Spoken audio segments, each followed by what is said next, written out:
learning 5 days per week.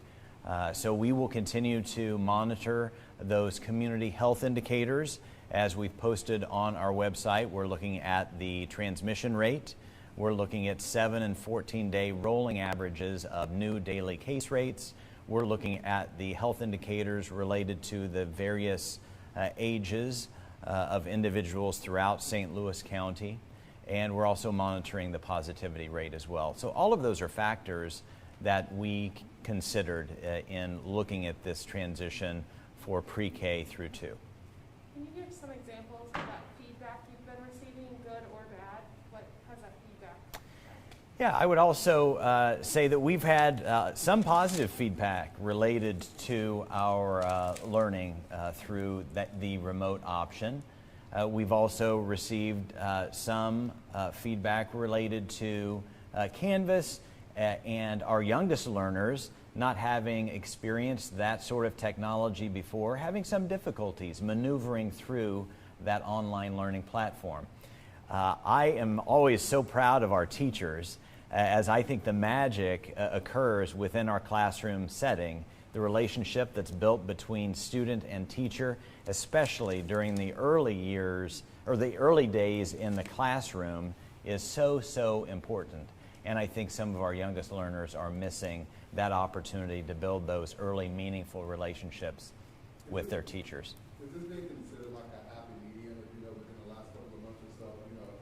Decisions made by the board led to protests and things of that nature. Is this being seen as something that's kind of right in between where you guys are meeting parents who are just very frustrated by the decisions that was made by the school board?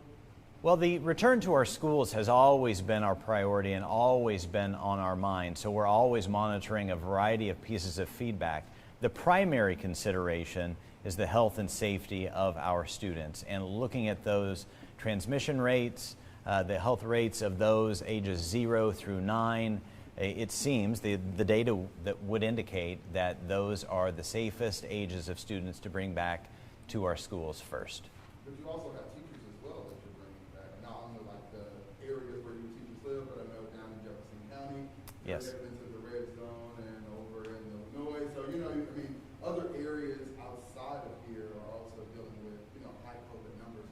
How do you guys plan to address that and make sure the teachers stay safe as well? Yes, so we are always mindful of the safety of our teachers and staff members as well. We'll have a variety of mitigation strategies in place for our students and our staff members as we return to our schools. We'll maintain social distancing to the extent possible. We'll ask any individual in our schools to wear a face mask. We'll be practicing good hand hygiene. And at the elementary level, it's much easier to cohort our students. They will remain with the same group of students throughout the day. Much more difficult to do at the secondary level, grades 6 through 12, as they transition from classroom to classroom. So we feel as if the grades pre-K through 2 is the place to start. How's your supply of substitute teachers if you have some staff members that have to stay home in quarantine because they may have been in close proximity to somebody? Yes, so the supply of substitute teachers will continue to be a challenge. We are recruiting substitute teachers because we want to make sure that as any individual would become ill for whatever reason, we want the availability of a substitute teacher to be able to step right in to continue learning for all of our children. Is that list of potential substitute teachers longer this school year than in previous years? The availability of substitute teachers has always been a challenge in the realm of COVID-19 and beyond. So we're always looking for those substitute teachers. So I would say that that list of substitute teachers is as it has been in the past. And going back to teachers, you were talking about feedback that's been there from parents and whatnot. What's been the response also from teachers as you guys kind of been starting off on virtual right? So I believe in having conversations, touring our schools during that first week of school last week, our teachers expressed a desire to see their children. They miss the kids, they want to see the kids in the classroom, and they also have a desire for safety. And so we have to have those mitigation strategies in place to make sure students and staff members are safe. We also recognize that some of our staff members have their own underlying health conditions, and we want to be able to work with them. They may have children or living with others that have underlying health conditions. We also recognize that there will be some students that want to remain in that online environment. So we'll be organizing that to make sure that that quality educational experience continues. Are your school buildings currently set up so that in the cafeteria, tables are distanced out, in classrooms you've got the desks pulled apart? Have you already made those preparations, or is that more work yet? So as our teachers prepared for the online learning environment, in some of their classrooms, they have prepared really digital spaces surrounded by instructional resources. So it's going to take some time in working with our teachers to fully prepare classrooms to make sure that they are fully ready for our students 5 days a week. But they are in preparation now for that. Have the struggles of the parents gotten better? I mean, since it's only been 2 weeks. I can speak from experience that the first week was very rough for my kids, but it must have gotten better since then. In any first week of school, there are always glitches. Buses don't arrive on time, or perhaps a bus is late getting home, or the lunch schedules have shifted a bit. The feedback that we've received from many of our parents is that the online learning experience has improved throughout the first week, and moving now into the second week continues to improve. So we have received some positive feedback. To be open and honest, we have received some other feedback that allows us to identify some additional opportunities for improvement as well. But is it getting, I mean, is it not getting much better for those second graders and below, just by nature of their ability to sit still? So with the feedback that I have received, some of that feedback has indicated it is getting better. Some of our younger learners still have that significant desire to be back in the classroom face to face with their regular classroom teacher. Does the return to classroom, will that be 5 days a week for a 7-hour day, or will it be gradually increased? At this time, we plan to return 5 days per week for a regular school day. So it would be a full day for our students. Would the online learners continue having an abbreviated day if they choose that? We're working through what that structure would look like for them. In some cases, we're exploring the option to live stream from the classroom environment while also providing regular access to teachers throughout the school day, because we want to continue that educational experience for them as well.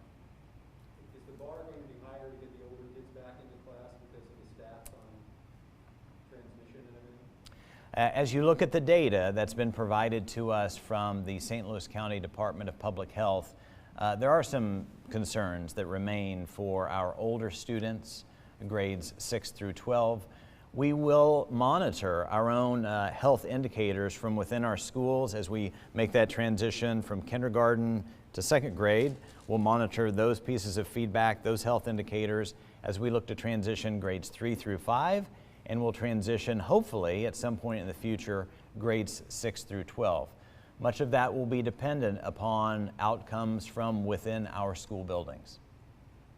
Any idea after that first set of students that K through second come back, any idea how much time there'll be in between bringing that third grade through fifth grade students back? Will it be 2 weeks, a month? That is a wonderful question. We'd like to shorten that duration, but we want to make sure that our first transition is successful. But anywhere between 10, 14 days perhaps to a month. No definitive timeline has been set for that additional transition for grades 3 through 5. How many students did you all lose to private parochial schools?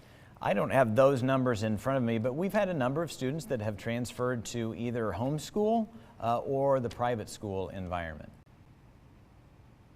And do you know of any other school districts that are contemplating the same thing? There are some school districts in the area that are contemplating a transition back to school. I won't speak for other superintendents at this point. The Lindbergh School District has been in a K-3 hybrid environment since last week, I believe. But I do believe there are a number of school districts in the area that are contemplating a transition, especially during those early years, based upon the data provided by the St. Louis County Department of Public Health. Was one of your factors in deciding this process and to move forward with this process the threat of lawsuits? That was not a consideration. The threat of lawsuits has not been a consideration. Our focus has always been providing the best educational experience possible, whether in person or in a remote setting. How many students will be brought back in that K through second grade set? Do you know how many students will be returning to school? I don't have those numbers in front of me, Caitlin Mary, but we could certainly get those numbers easily for you as far as the numbers enrolled. But we would anticipate that there will be a certain percentage that will remain in the remote learning environment. So even as we return to a full 5-day a week schedule, we will be in a reduced capacity. Will the kindergartners be wearing masks? Kindergartners, first graders, second graders? We are going to ask each individual, absent a medical condition, to wear a mask within our schools. We think that has been shown to be a great mitigation strategy. Again, I'll just reiterate the good hand hygiene for our adults and our children in our schools, and social distancing to the extent possible within our schools. How about pre-K? Pre-K, we've been asking them to wear masks as well. We've had Adventure Club occurring during the summer months, and we've seen great support of the wearing of masks and great follow-through and great success with that pilot.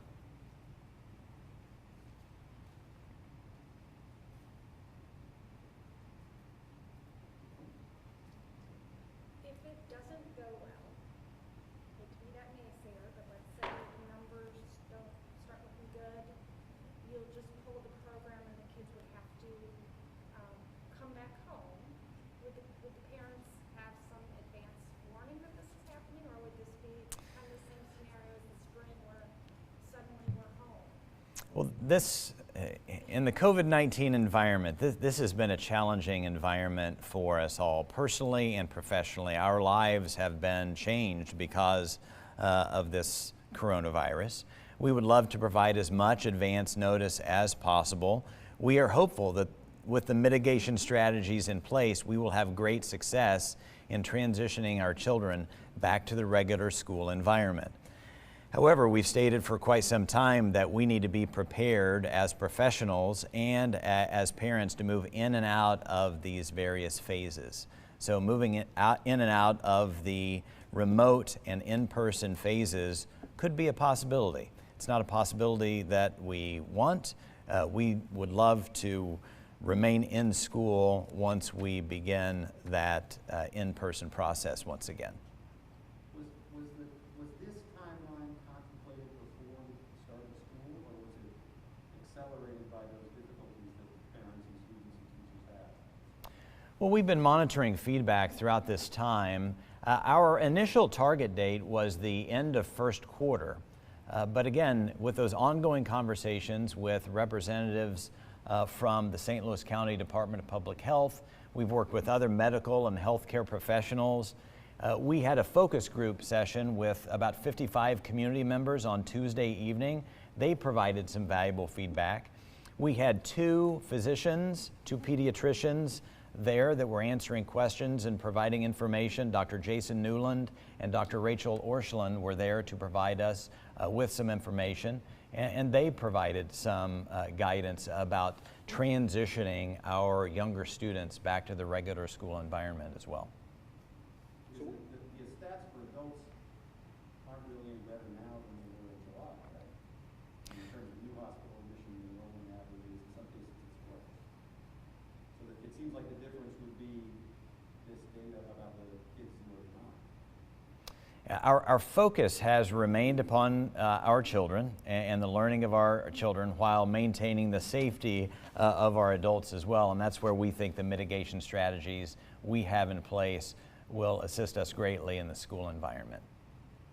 What happens if someone does get diagnosed? What's the protocol for the student, the teacher, and how are you going So we have a process in place where we would work with the St. Louis County Department of Public Health. There are some cases where an individual would have to be quarantined for a period of time. There may be cases, depending upon contact tracing, that an entire classroom would need to be quarantined. With a larger outbreak, we might have to close an entire school for a period of time. For students who are on the Jefferson County side of your recap, would you have to work with the Jefferson County Health Department as well, or are you going to push everything through St. Louis County? We've been focused on working with our collaboration with the St. Louis County Department of Public Health. So bottom line, this decision was made based on input from health professionals and feedback from parents and students. Yes, I would say those were all consideration, looking at health indicators, the feedback from medical and health professionals, and continuing feedback from our parents. Has a decision been made about the fall sports competition? So we're having ongoing conversations in the Suburban League throughout the St. Louis area around the athletic season, the fall sports seasons. MSHA has provided an opportunity for an alternative fall sports season in the spring, and there'll be some additional discussions next week related to athletics. Is it looking likely, or is it looking no? I would say those decisions are yet to be made as we look at just the ongoing evolution of those health metrics. Will you guys be using like seating charts in the classroom and on the school buses to kind of be able to contact trace? Another great question. We will be encouraging our parents to provide regular transportation to and from school. We will be utilizing our Rockwood school buses.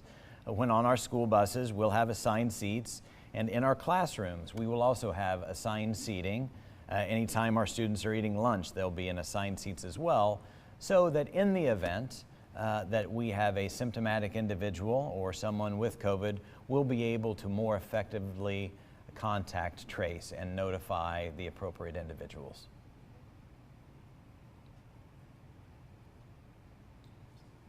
All right, you guys, anybody else? Thank you all for being here. We appreciate it.